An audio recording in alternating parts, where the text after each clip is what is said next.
Welcome to Secrets from the Saddle podcast. I'm Sylvie Dow, your host, fellow cyclist, bike club founder, cycling coach, bike race junkie, just truly super passionate about cycling.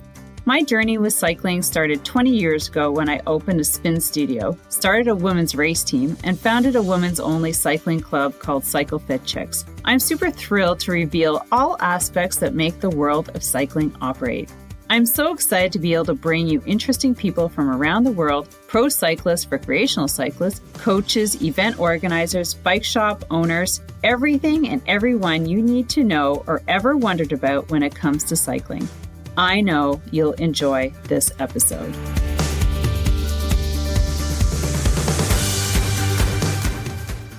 All right, everybody, welcome back to another episode of Secrets from the Saddle, All Things Cycling podcast with your host, Sylvie Dow. And we have Jon Mosey, who is from Michigan. He also has a handful of gravel races that we are going to talk about. I am super excited to have Jon on we're going to be talking race organizer stuff here. We're going to be talking about 2023 events that you should participate in if you're local or even not. Like, I don't know how far you would travel for a gravel race. I've traveled 10 hours. And also, another thing about Jon and his events is he's part of the I Love Gravel Racing Points series, right? Yep. We're with Pamela Harper, which is another episode that is you should go check out. So, Jon, I'm super excited to bring you on, hear about your story, and hear about your events for our listeners. Welcome. Thanks for having me. Stoked to be here. All right. So before we get into all the details about racing, how did you get into riding? And how did it morph into your first off events, then into your gravel stuff? Started as an injured runner. Like I think a lot of people do. A lot of triathletes start that way. And I think a lot of cyclists start that way. You know, you get hurt, you do too much running and you try to stay in shape. So you start riding a bike. We love those. Yeah. And I actually really, really hate running. I just did it because it was a way to lose weight and it's easier, didn't need all the equipment, and cycling's what I love. All right. So how did that get you into starting? So Jon has two triathlon events that kind of morphed into his first, the Dirty Mitten gravel race. So talk about how the evolution or how you decide to do the triathlons then into the gravel. Back in 2016, I got lost up in northern Michigan on a seasonal Jeep road with my tri-bike with skinny little tires, and I had to hike a bike for a mile or two. It was terrible, but I remember thinking that would make an awesome gravel tri, which didn't exist at the time. Didn't really do anything with it, but fast forward a few years later, we were on a road trip down called Land Run, but now Mid-South down in Oklahoma. And a buddy mentioned something about the current owners of Grand Rapids Tri and Michigan Titanium were just getting a little tired and worn down. And I reached out to them about just renting some equipment. And I walked out of a meeting with them, and I owned the two largest independent races in the state, along with my buddy and partner, Jon Conkling. Well, they must have been good negotiators. Yeah. Okay. My wife would tell you I have problems with impulse control, so it wasn't really too surprising. You could have came back with a bike. Yeah. I've done that a lot of bikes, but so from there we took over those two races, and in 2021 we added and created the first annual Dirty Mitten, which the first year was just a gravel tri, and then last year we made a weekend out of it, Dirt Fest weekend, and Saturday is actually a gravel bike race. Dirt Fest weekend. Yeah, so we have a lot of people that actually do both. We had a sweet hoodie this year for people that did both of them. And it's kind of fun because it's two very different courses. The bike race on Saturday, it takes place at a Camp Manitoulin down in Barry County, Michigan, which is the same place Barry Roubaix is. And the bike race on Saturday goes west, and it's flatter, a little easier, faster course. And then the triathlon on Sunday uses a lot of the same roads as Barrier Bay. And the half, we call it, there's the shorty and the long one. The long one is an Olympic distance triathlon. And then last year, or this year, I guess, we added the half crazy. And that is probably the most difficult 70.3 bike course I know of in the country. Oh, like gravel bike course For the tri portion. Yeah. The bike courses on just Saturday are they're relatively flat compared to like Barrier Bay, and they're just fast. They're really fun. People had a lot of fun with it this year. So those are your triathlons. That's 3 of them. Then we also have the Ugly Dog, which is okay. gravel triathlon. So so which one's the titanium you're just talking about? The weekend? Grand Rapids Tri and Michigan Titanium are just kind of your regular on paved road triathlons. Okay, so let's forget about those. Yep. Anybody who's a triathlete, go check them out. Yep. Gravel stuff. Yep. So we have 2 gravel triathlons. We have Dirty Mitten and we have Ugly Dog. Ugly Dog we took over this year from Eva over at Epic Races over in Ann Arbor. And then we have three gravel bike races now. Whoa. So, okay. So the Dirty Mitten's yours. Yep. How'd you come up with a Dirty Mitten? Seemed like a good idea at the time, like most things we do. Although no, but that's a great, like, it's a great name. When we reserved the domain name, we were just making sure no one else had done anything with it and things like that. We did have to reach out to Urban Dictionary and ask them to remove an entry because it was very, very inappropriate. And it was the first thing that came up when you Googled Dirty Mitten. Oh, God. So we got that cleared up, and then we launched the website, and it was a blast. Like I said, it is the most fun I have ever had an event as a director or a participant is the Dirty Mitten. Whoa. Okay, so the Dirty Mitten is a gravel tri. And on Sunday, and then a gravel bike race on Saturday. Oh, and then a gravel bike race on Saturday. Yep. Okay, so the gravel bike race Saturday, the triathlon on Sunday. Yep. Full Dirt Fest weekend. Yes, ma'am. All right. Okay, so then where's the Ugly Dog? Okay, how did you come up with? You took over the Ugly Dog from somebody Ugly else. Dog is actually named because of the title sponsor. It is Ugly Dog Distillery over in Chelsea. Oh. So the awards at that event are awesome. They're actually vodka bottles that are etched with the logo and winner and things like that on them. Oh, very cool. It really is, until we ran into this year. A team of high schoolers won the relay. Yeah. Oh. So they really couldn't accept their awards. I'm sure there's parents behind them saying, "Hey, yeah, we'll just give the family will take it for you." Oh my God. Yeah. Jesus. Actually, I had vodka. I had alcohol as a prize, or it was a door prize actually, at one of my events, and they had to be of age. It's like, yes, it's not for you guys. It's always a big hit, providing you're 21. Oh yeah, 21. Ours is only 18. Yeah, I had a lot of friends who used to go to Windsor in high school. Yeah, it was 18. So now, being a race organizer, you mentioned before we started that you used to have a job, and now you don't. So this is a full-time gig for you. Yep. I joke I'm depending on my mood, I'm either unemployed or retired. Where, my wife likes to argue that there better be a paycheck coming at some point. Actually, it sounds like my husband, but it's totally viable, right?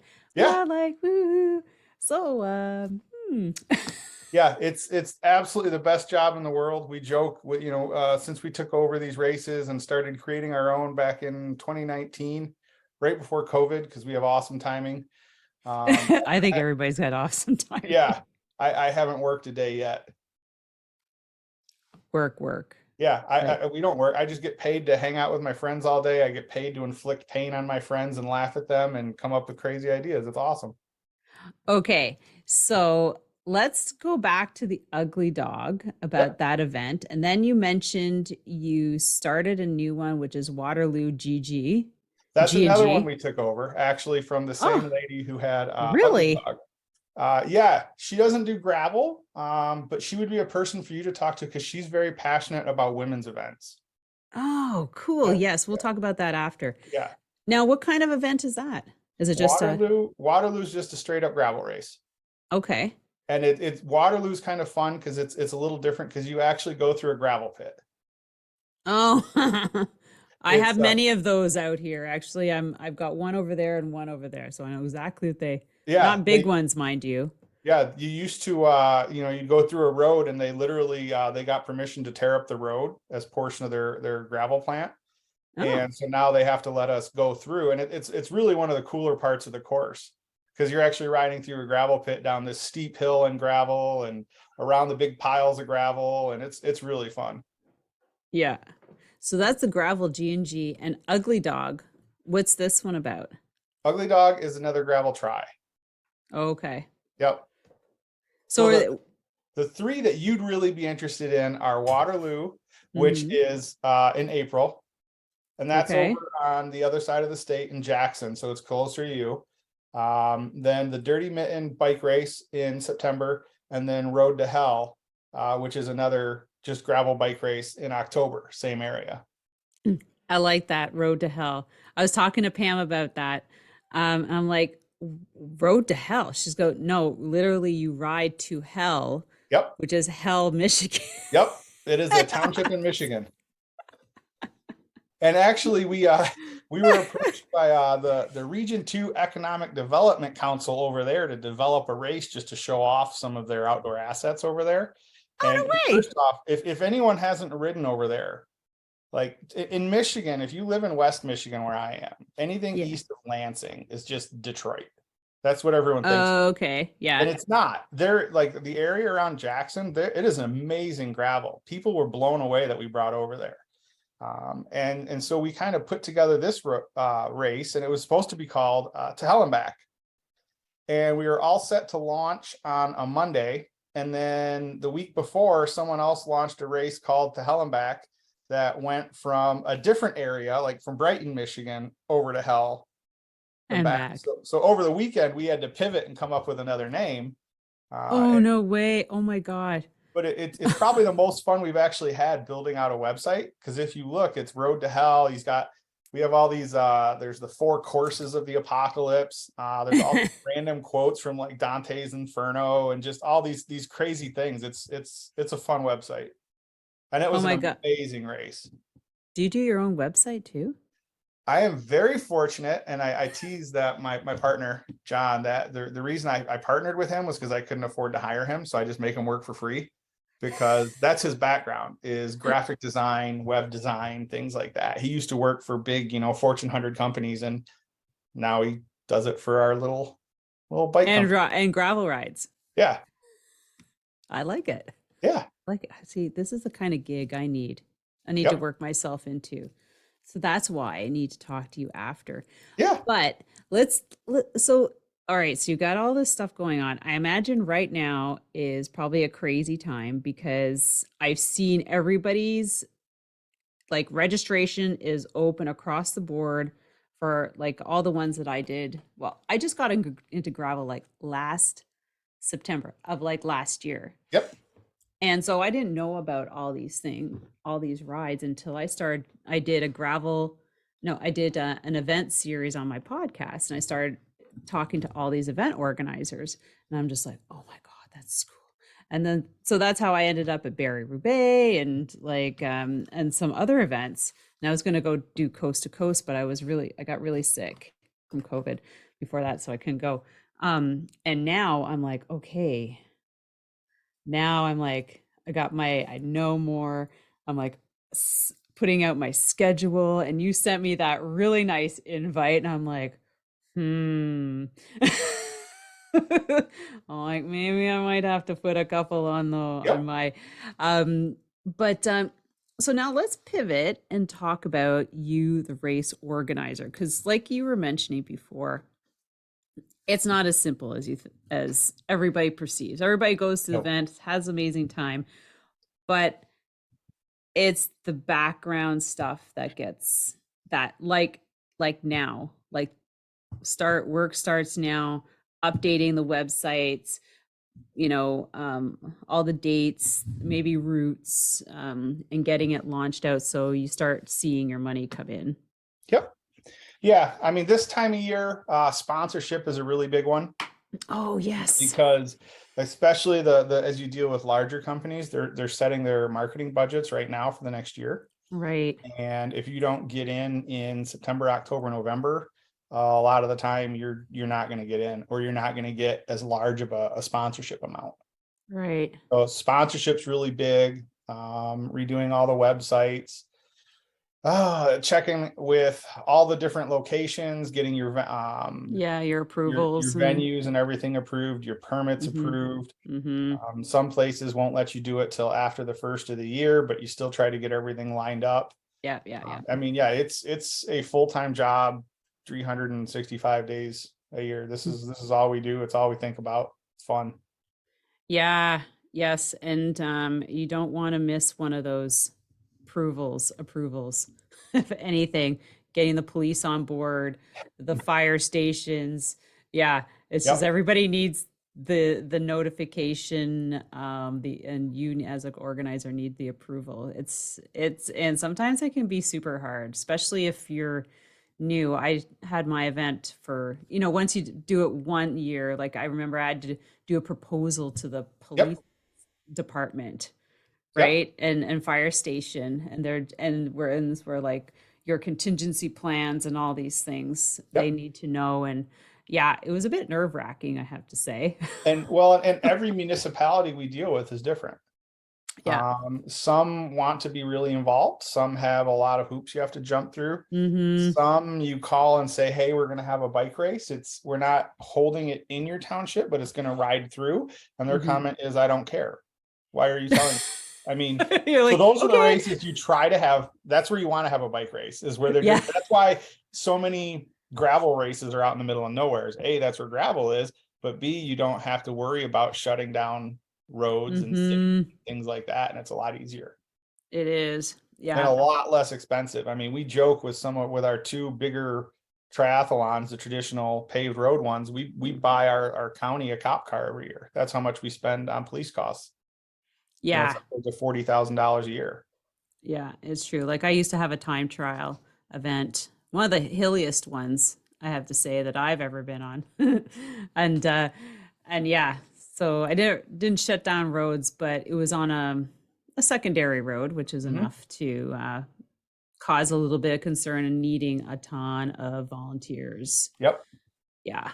Yeah, Like or just even police coverage at intersections. It yeah. gets 95 to 125 bucks an hour for a police officer to stand there really starts to add up, especially when you get to a You have a 50 to couple. 100 mile course. Yeah. Yeah, I know. Yeah. So now I don't know if you mind me asking, because I'm always curious and I'm going to be extra curious. Because you have so many to organize. Mhm. Like, do you have small subcommittees for each one of them, or do you guys just work It, it, simultaneously, or that's actually something we're working on right now. We went from growing pains of growing from a the growth? small to Yeah. like a medium sized business. We went from 2 races 1 year to 3 to 9. And we've got Whoa. more planned, going forward. And originally, the original owners kind of structured the two first races as what they had champions. So they were unpaid volunteers, but they were kind of the champion of the bike portion, the champion of the run portion, and then they would have other volunteers under them come race day. And that worked really well when you have 1 or 2 races. But Hmm. as we've gotten bigger, we need to make sure we have consistency and quality across all the events. So this year we experimented, we added a few key people, basically kind of, you'd still think of them as a champion, but it's a paid position. And they went to all our events just to make sure that when you sign up for a Tries for Health event, whether it's a paved bike race, a trail run, a gravel tri, everything is the same quality, the same course markings, everything. That's good. So yeah, consistency across the board. Yep. For all of them. And it's very nice. I mean, you've got to have good people, because one of the things we found this year is that, you know, some of the people we've hired, they don't even talk to us. Here's a problem, they fix it, they tell us about the problem after the fact. Other people require a little more hand holding, and on race day, as a race director, you're so busy you don't have time to do that. Yeah, that's true. Now, here's the money question, Jon.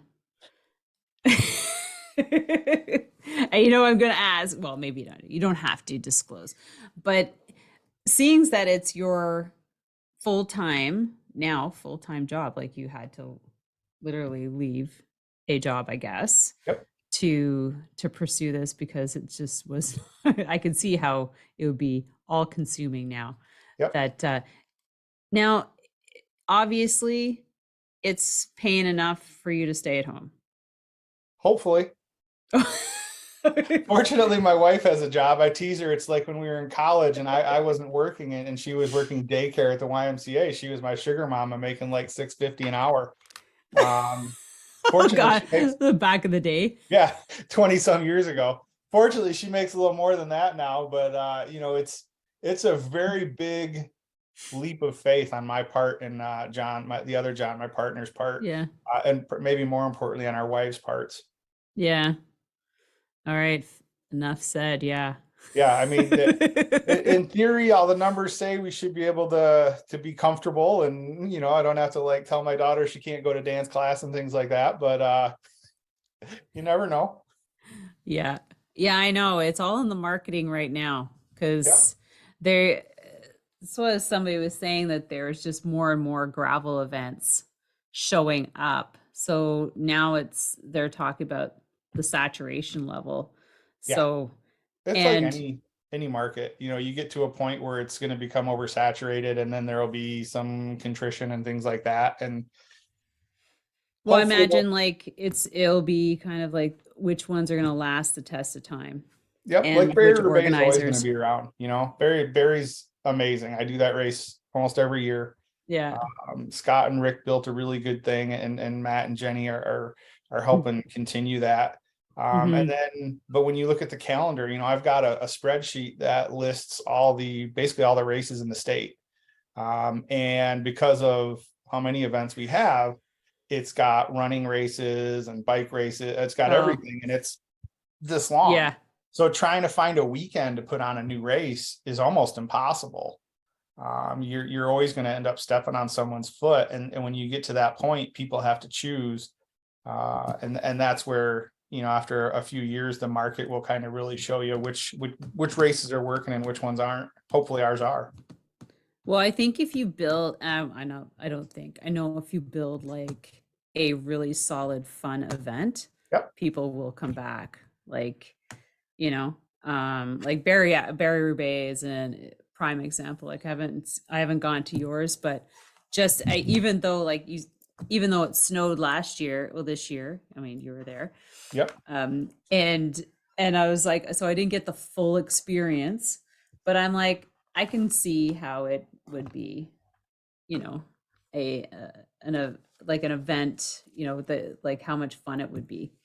Yeah, and our background was athletes first, so we know what athletes want in general. We talk to our friends all the time. You know, what do you guys want to see from races? And every decision we make comes back to what's best for the athlete. You know, there's a lot of things we do that financially might not be the smartest thing. Like this year, in April at Waterloo, we catered in this amazing smokehouse 52 barbecue from a local place in Chelsea. And it was, you know, it was pretty expensive, but our thought is, but we always put that athlete experience first, and then hopefully that pays dividends down the road with more registrations. Yeah.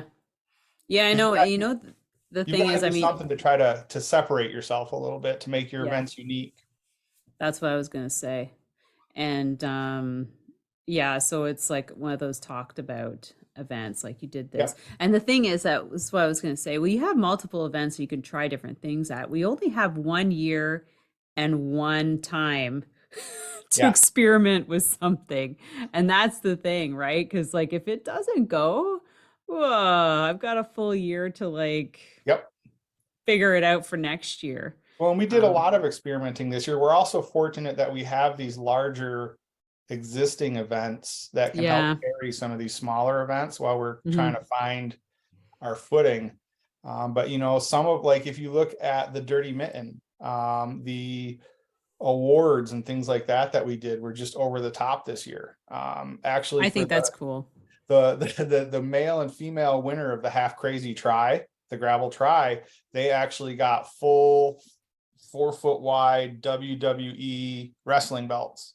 Oh, We called it the Gravel World Championship of the Universe. They were amazing. We've got a 4 year supply of them because that was the only way we could get the price of the belts under like $300.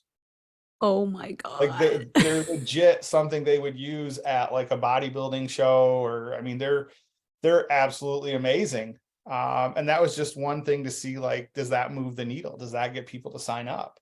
Yeah. Yeah, because that's one thing that I've done with well, when I did my try, because I'm gravitating from my that not triathlon, time trial Mhm. to gravel, for a number of reasons. Um, but I always had unique um um I don't know, unique podium prizes. Yep. And and I would contract it out to an artist locally. So so I contributed to the local economy, and people were exposed to them, and I kind of like that over just like the medal, Yeah, and that we did everybody's some of got. that. Actually, it was at the Dirty Mitten for, I think it was the bike race. We contracted with a buddy of ours locally who makes bike bags. So top tube Mm. bags, saddle bags, things like that. And we got custom embroidery on them for the Dirty Mitten, and it'll say first place, second place, third place. And that's what we gave out for awards rather than just the plastic trophy that's going to maybe go on the mantle and be forgotten in 6 weeks. Yeah. Yeah. It's fun trying to find unique things like that people can take home and be proud of. So now you keep adding to your list of events. Is there a time where you're just going to cap it and you're like, okay, we're just going to work with this many events? Do you think? Never say never. I mean, you said you had 9. Yep, we've got 9, and actually, because we just added, yeah, it's a paved road race, so you wouldn't be interested, but the I used to road race. yeah, it's just a fondo. It used to be called the MSU fondo here. It's a 1,500 to 2,000 person race. Oh, wow. It goes from Grand Rapids out to Lake Michigan and back, 4 different distances. That's our only addition next year. We added a little too many this year. We were pretty tired by the end of the year. Yeah, I just think about how much I go through for one event. I Yeah. can't even imagine like having to be like turn around and then right back into the next one. And It's crazy. And some of these events, we keep taking a good thing and we make it more difficult. Like Grand Rapids Try used to be a single day event. We added that into a weekend, so that's oh, 2 days. Michigan Titanium, it's a 140.6, full distance try. So we get there at 3 a.m. and we leave at 3 or 4 the next morning. Same thing whoa. with Dirty Mitten. The first year was great, so let's make it more complicated and add a bike race on Saturday, so we're there all weekend. Yeah, I don't think I'm gonna do stuff like that. Yeah, Because I mean, like I said, that we just all the athletes are our friends. That's the best part about the job, is just hanging out and talking to the athletes. yeah. So it's fun because we just get to hang out with our friends all day and make them do things that hurt. Yeah, I know. Making them challenging, right? Yep. So are all the price ranges, are all they relatively the same? We've tried to standardize it kind of based on distance.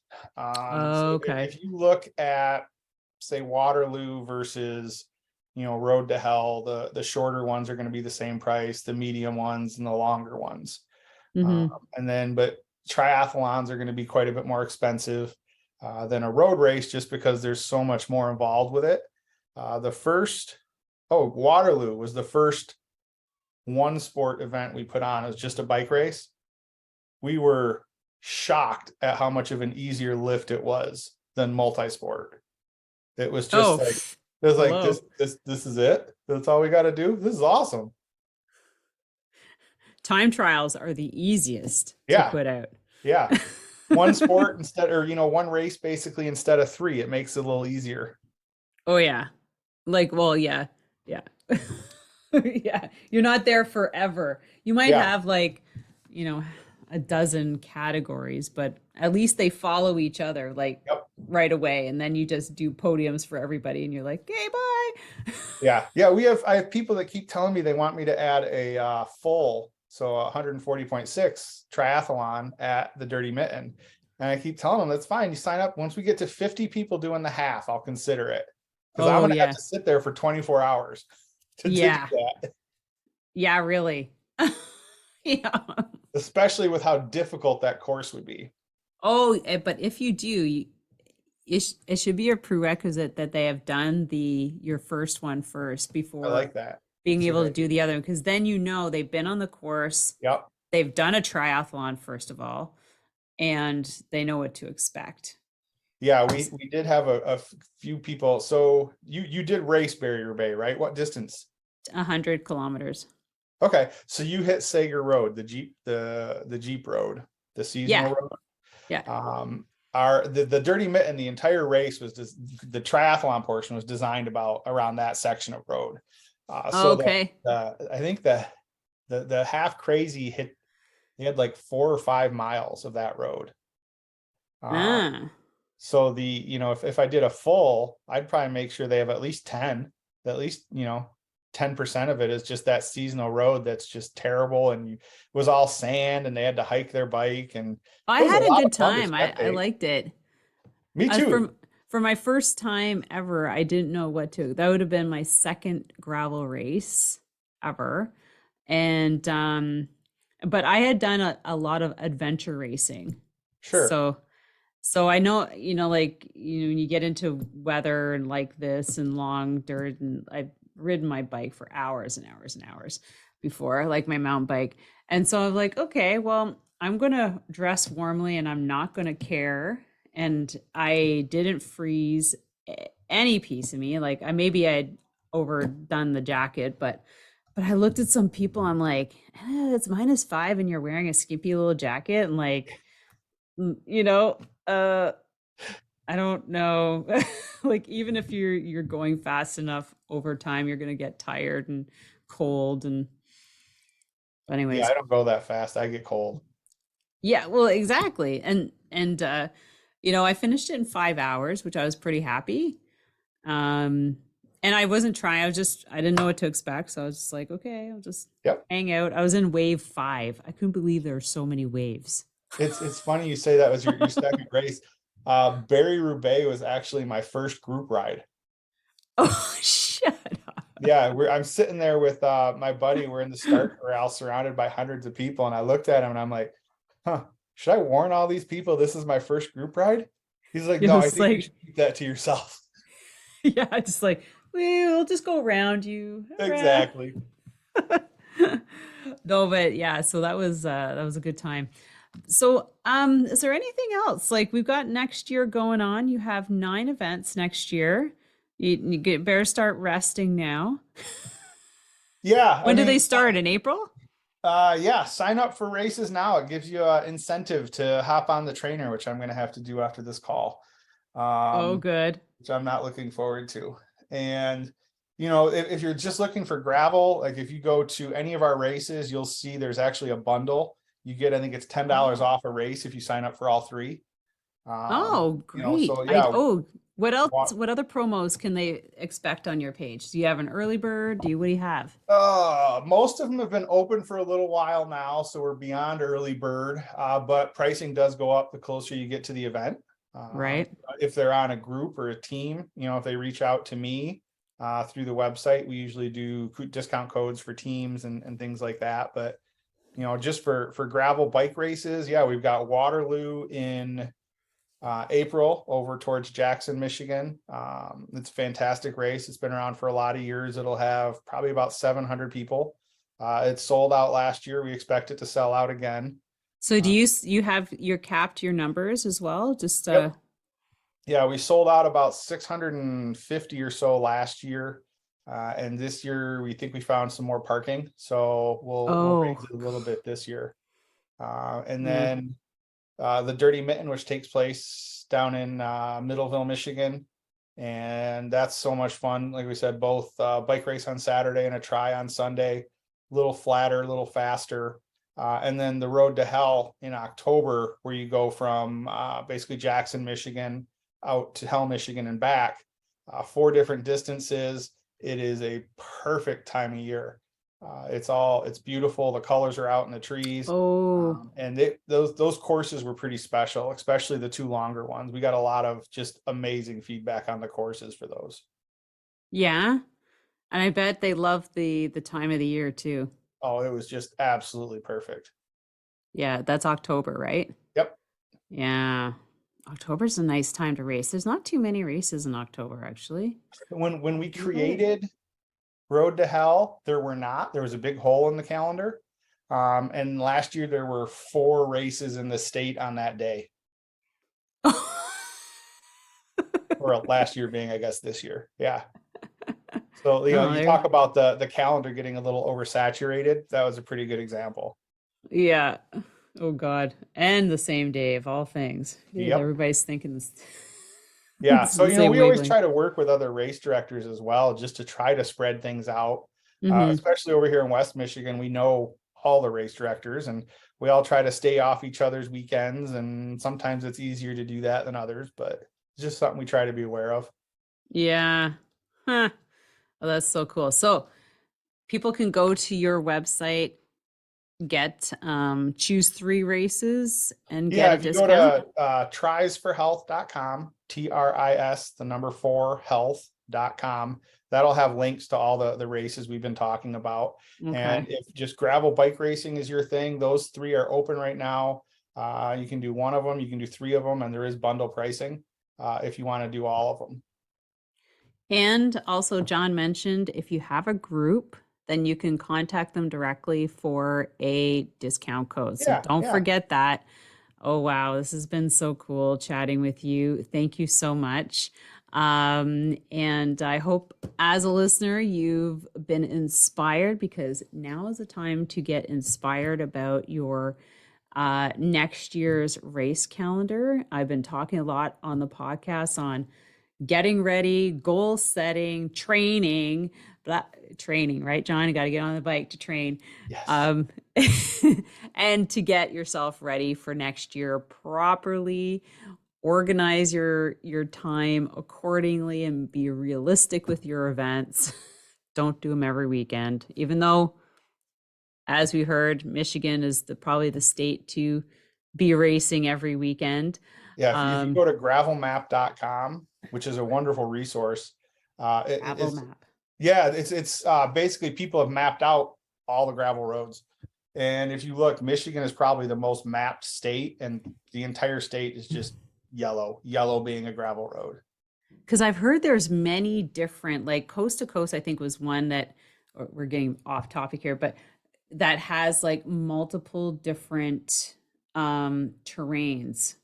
Yes, Coast to Coast is great. Mark, which I can give you an introduction to him if you want to. I've interviewed him already. Okay, yeah, Mark's a buddy of mine, and I did that the first year, and I think it took us. We were one of the last finishers. It took us like 20 hours. My butt hurt so bad, but I spent the last 6 hours debating if I was going to hug Mark or punch him when I saw him at the finish line, and I must not have been the only one, because he ran away when he saw me. But no, like, okay, you finished. Bye. Yeah, it's really fun because it's very different terrain. The east side of the state is flat. There's more paved roads. My favorite portion was you get towards the middle of the state near Cadillac, and you get into the state forest and things like that, and it's just gorgeous. That's my husband, John. I got to go pick up the truck. Yeah. And I wasn't going to do the long one. I was going to do the loop, but I heard that so many great things, like interviewing him. Right. Yep. And then, yeah. So, but anyways, back to our listeners, make sure you go and check out you can go check out the gravel map, but also it is a tries for health to see all of the events that Jon was talking about, all his 9 events, and start filling up your calendar. So thanks a lot, Jon. Thanks a lot to our listeners, and have an amazing day, everybody. Thanks for having me. Thanks a lot. Take care. Bye.